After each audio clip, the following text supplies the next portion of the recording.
is to show you how you can really free yourself up to be more than their mother when you empower them with discipline and motivation. A long time ago, I stopped spanking my children. My oldest was, I think, 4, if my memory serves me correctly. She was in between 3 and 5. So somewhere in between that time frame. And what it was for me is I just had this thought that I didn't want my children to be scared of me. I didn't want my children to be scared of if they got caught, what would happen. I wanted something in them to kick in to say, this doesn't feel right. This isn't the best thing for me. So I wanted to give them the tools to trust what it is that they were feeling and to make good decisions. And when I say make good decisions, meaning the best they know how with the information they had. So what it did was put a charge back on me to get them the information so that they can make educated decisions, not scare them away from things that I felt like they shouldn't be doing. Now, certainly some things, it's life and death. So we don't have any rub room for that. You have to do these things, period. It's not a democracy when it comes to that. But I wanted my children to have a voice. I wanted them to understand that their voice deserved to be heard and that how they felt mattered. I wanted them to trust what it was that they were feeling. And the best way for me to do that was to relinquish my old idea of what I thought repercussions were. I want to say discipline, but I really would rather call a spanking a repercussion. So it challenged me to come up with a different solution to hold them accountable for things that I deemed that they were doing wrong.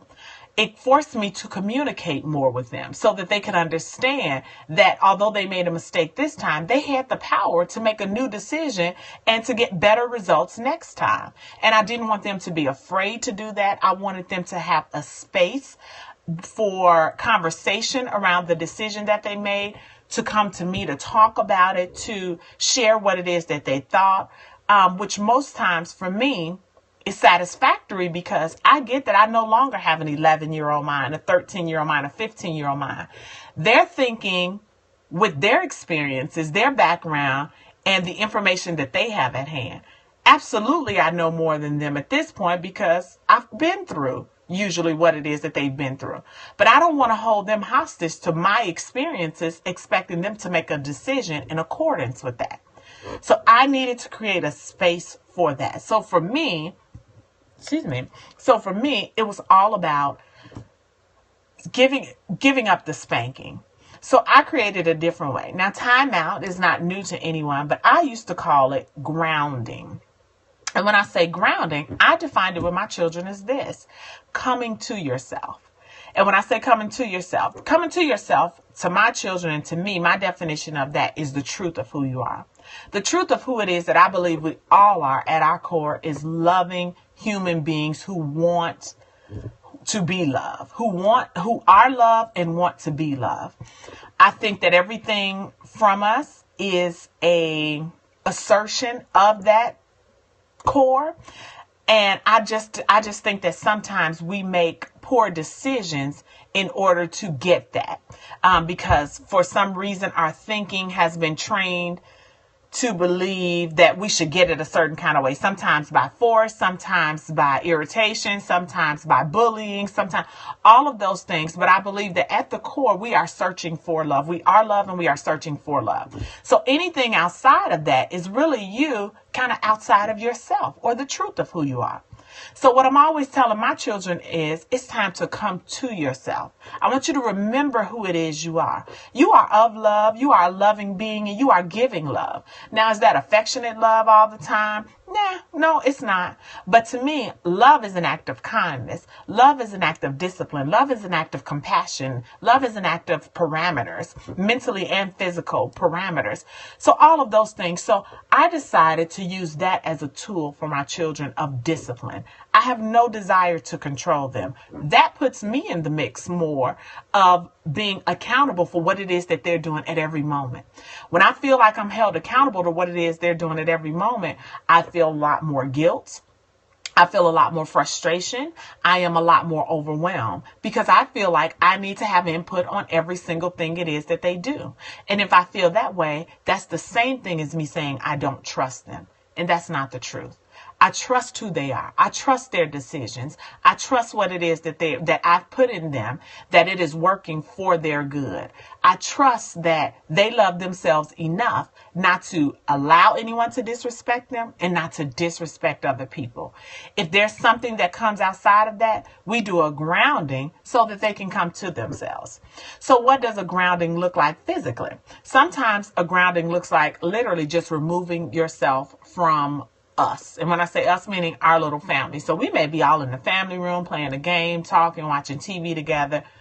You may need to go to your room, go away from us. We won't stop what it is that we're doing just because you've gone outside of yourself. You need to come to yourself. Go to your room. And when you're ready to talk about it and ready to come back to yourself, come back. We missed you. We love you. And we would love to have you re-included in the group. What does the grounding look like, or coming to yourself moment look like? Another one, I should say. Sometimes that may mean literally they're standing over in a corner. Now, they're getting a little bit big for that now. I used to do that more when they were children, but it may mean they're standing over in a corner where we may be in a whole nother room, or I may be in a whole nother room, and they're standing in their corner pretty much nose to the wall where they are just thinking. At any moment when they're ready to discuss what it is that they've done, and if necessary, apologize, I guess it is, for what they've done, they can reinsert themselves into the mix. And when that behavior, or if that behavior shows up again, they need to go back. I don't usually put parameters around the time. Sometimes if I get furious, it could happen. I could say, stay there until I get tired. And I may come for them whenever I'm, or I come for them whenever I'm ready. But those are just some of the different ways that we do it. But at this point and at this stage, I am so thankful for my switch over to discipline versus control, because it has just freed me up as a mother, mentally and physically, with my children. I absolutely do check-ins with them. Once a month, I'm having lunch with them. I'm still going through phones whenever I feel like it. We still have our family discussions and talks, but I just really feel like they come to me with things that are important to them, that are going on, not just detrimental, because I encourage them to share things, not just when they have a problem. Let's just talk about some good stuff. What's happening great in your life? What's going on? Let's talk about some goals you have. What vision do you have for your life? How does that feel? Things like that. And the conversations are just invigorating. So I'm just a proud mom is the best way to sum up how it is that I'm feeling. So I know that this broadcast was long, but I felt like I just wanted to share with you who it is that I am, what it is that I do, and how it is that I'm able to thrive with my children so well. Now, I do want to put this post cursor on here before I leave. Doesn't mean that I'm any less busy. Sometimes I'm a little less busy in that I don't have to worry about some of the friction and some of the ills that some teenagers, may go through, which is a great thing. But because my children are involved in so much, and we still have things we need to do for school and academic type things, planning for their future, I'm absolutely always into something and have something going on. But I'm okay with that. I like being busy in that manner.